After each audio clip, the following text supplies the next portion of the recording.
कैसे आप सभी? आई होप आप लोग अच्छे होंगे।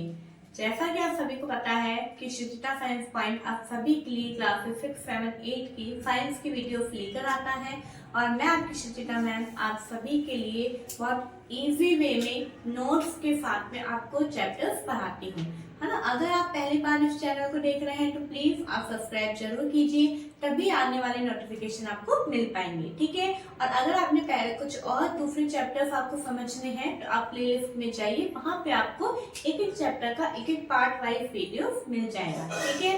इसी के साथ में बच्चों, जैसा कि आप सभी को पता है कि हमारा कौन सा चैप्टर नंबर 7 हम पढ़ रहे थे, जिसका नाम है हमारा transportation in animals and plants, ठीक है। ये वाला हम चैप्टर पढ़ रहे थे, उसका पार्ट 1 जो है अपलोड हो चुका था और पार्ट 1 के अंदर जैसा कि आपको पता है कि मैंने पूरा एक जो है ट्रांसपोर्टेशन सिस्टम का पूरा एक चार्ट आपको मैंने बना के बताया था और उसके चार्ट के द्वारा हम एक एक चीज को हम पढ़ेंगे, ठीक है।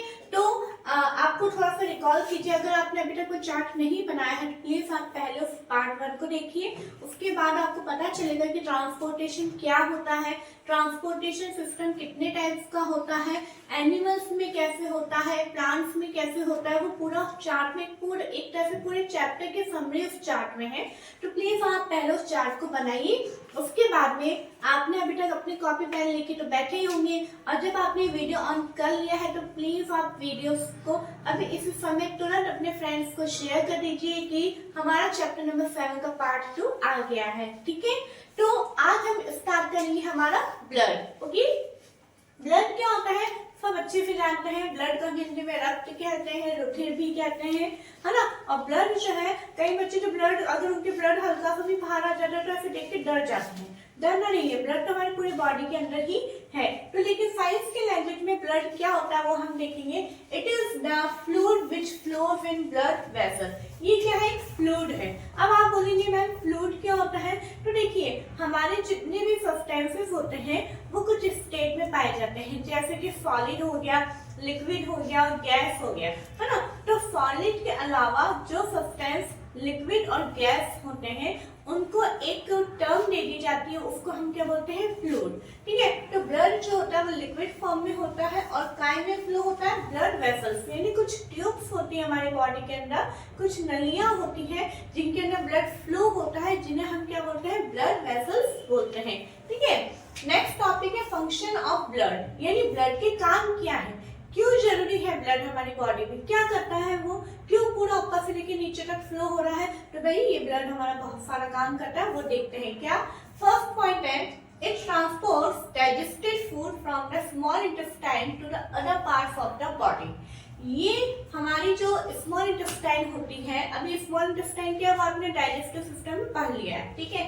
तो स्मॉल इंटेस्टाइन होती है, वहां से जब डाइजेशन हो जाता है फूड का तो फूड के जो न्यूट्रिएंट्स होते हैं उनको वहां से लेती है और बॉडी के अलग अलग पार्ट्स तक ये ट्रांसपोर्ट करता है, ठीक है। अब जैसे फॉर एग्जांपल मैं इस चीज को यूं समझाती हूँ कि जैसे कि मान लो आपने जो फूड आइटम खाया उसके अंदर कैल्शियम है, ओके। तो कैल्शियम कहाँ जरूरी है? कैल्शियम हमारे टीथ के लिए जरूरी है, कैल्शियम हमारे पूरी बॉडी की जो बोन्स होते हैं उनके लिए जरूरी है।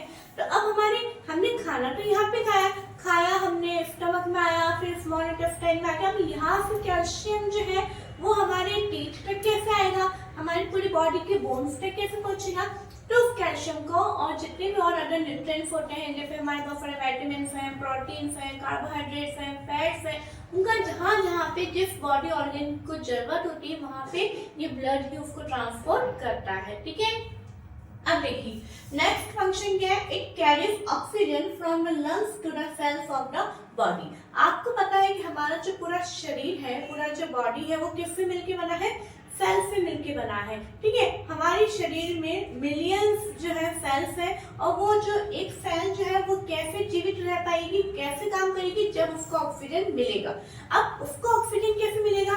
हमने एयर इनहेल किया, इनहेल करने के बाद में जो हम ऑक्सीजन को ले रहे हैं वो हमारे लंग्स तक गई। अब लंग्स में ही रहेगी ऑक्सीजन तो हमारी पूरी बॉडी की सेल्स तक कैसे पहुंचेगी? तो वहां से भी उस लंग्स से भी ऑक्सीजन को ब्लड ही जो है हमारी पूरी बॉडी की सेल्स तक पहुंचाता है, ठीक है। अब आगे देखिए क्या है, it also transport waste for removal from the body.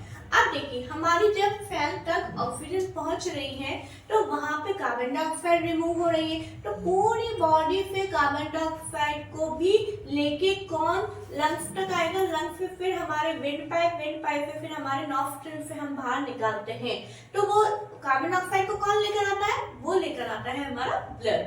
ठीक है, तो ब्लड जो है बहुत अच्छा है, ब्लड के बगैर हम सर्वाइव नहीं कर सकते। आपने सुना होगा किसी को खून की कमी हो जाती है तो फटाफट से बोला जाता है इसको ब्लड की जरूरत है, ब्लड डोनेट करो, है ना। और रक्तदान केंद्र भी लगते हैं, डोनेशन के कैंप भी लगते हैं जगह जगह पे, टाइम पे। क्यों? क्योंकि ब्लड बहुत ही जरूरी है। अगर किसी व्यक्ति के शरीर में ब्लड की कमी हो जाती है तो वो अच्छे से अपनी लाइफ को सर्वाइव नहीं कर सकता।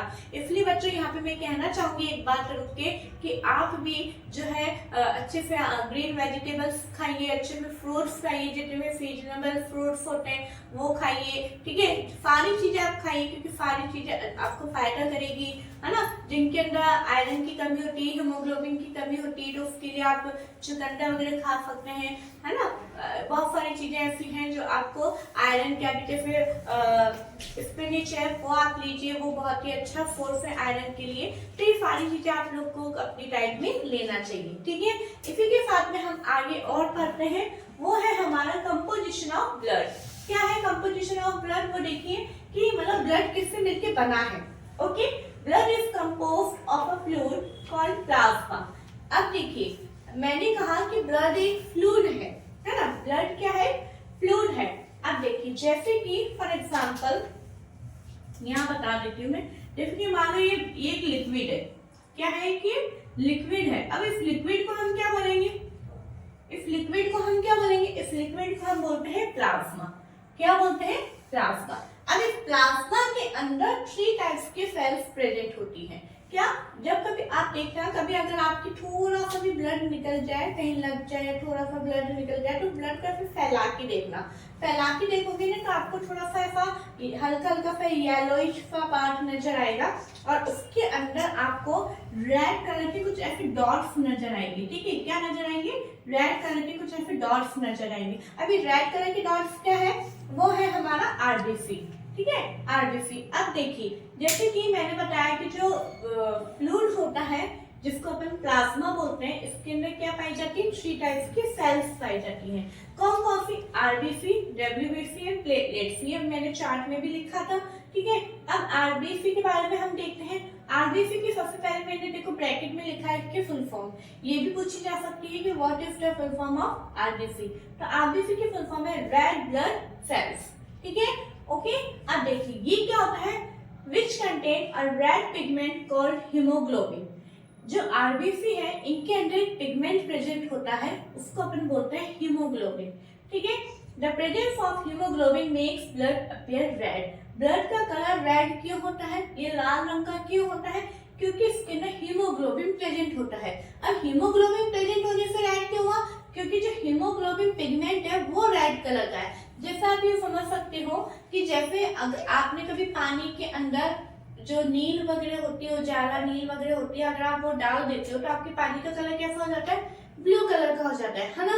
इसी तरीके से इस जो आरबीसी है वो आरबीसी का कलर रेड क्यों है, क्यों, क्योंकि उसके अंदर एक रेड कलर का पिगमेंट पाया जाता है। ठीक है, वो इतना डार्क पिगमेंट होता है, उसकी पावर इतनी होती है कि वो पूरे सेल का ही कलर कैसा हो जाता है, रेड कलर हो जाता है। ठीक है, अब देखो haemoglobin binds with oxygen and transport it to all the cell. Haemoglobin का काम क्या होता है, जो हीमोग्लोबिन होता है वो ऑक्सीजन को लेता है और पूरे सेल तक ये ट्रांसपोर्ट करने का काम करता है। हमने कहा था कि ब्लड ऑक्सीजन को कैरी करके ट्रांसपोर्ट करता है ना। लेकिन ब्लड में कौन सी सेल मदद करती है इसमें, तो ब्लड के अंदर ऑक्सीजन को ट्रांसपोर्ट करने में आरबीसी मदद करती है। और आरबीसी में क्यों मदद करती है, क्योंकि इसके अंदर जो हीमोग्लोबिन प्रेजेंट होता है, हीमोग्लोबिन के अंदर इतनी पावर होती है कि वो ऑक्सीजन को बाइंड करके जो है ट्रांसपोर्ट करने में हेल्प करता है। ठीक है, यहाँ पे ये भी क्वेश्चन बन सकता है।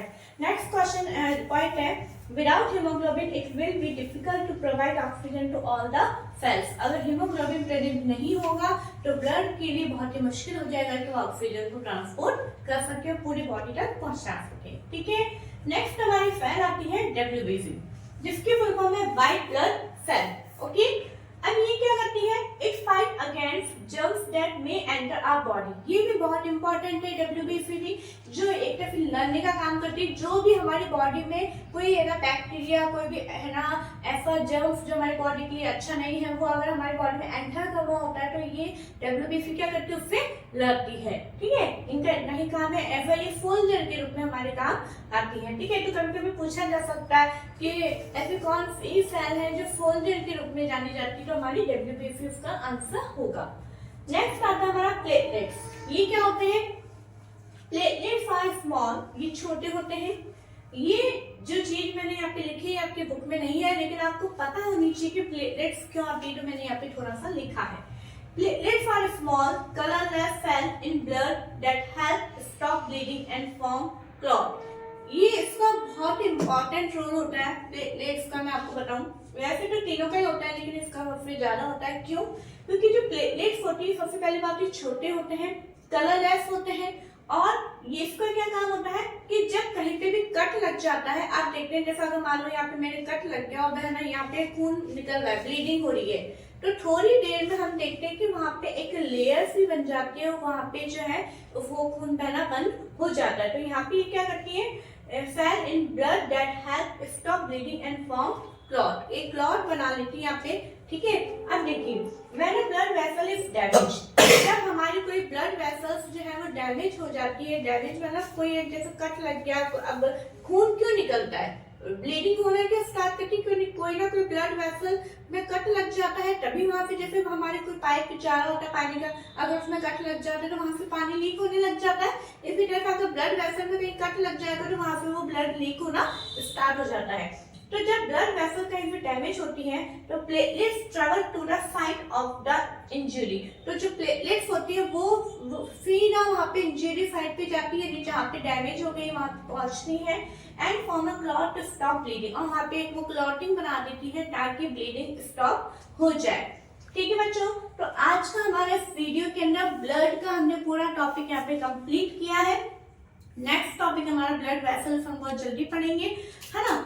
आपको मैं एक चीज बता देना चाहती हूँ कि मैं एक ही लाइन को बार बार रिपीट करके वीडियो लंबा नहीं करना चाहती, ना आपका टाइम वेस्ट करना चाहती हूँ। अगर आपको कोई चीज नहीं समझ में आई है तो आप प्लीज वीडियो को दोबारा से चला के आप देख लें, तो आपको समझ में आ जाएगा। ठीक है, और अगर आपको ऐसा लगा हो कि कुछ अलग तरीके से समझाया गया है, आप इस चीज को थोड़ा सा नोट करिए कि जो बुक में पूरे एक साथ थ्योरी लिखी जाती है, पूरी थ्योरी को मैं अलग अलग फॉर्मेट में करके एक तरह से लिखती हूँ, ताकि आपको किस तरीके से थ्योरी में से क्वेश्चन बन सकते हैं और क्वेश्चन का कैसे आंसर हमें देना चाहिए वो आपको आराम से आ जाए। ठीक है बच्चों, अगर ये वीडियो आपको अच्छी लगती है तो प्लीज वीडियो को लाइक करें, शेयर करें, सब्सक्राइब करें। Thank you.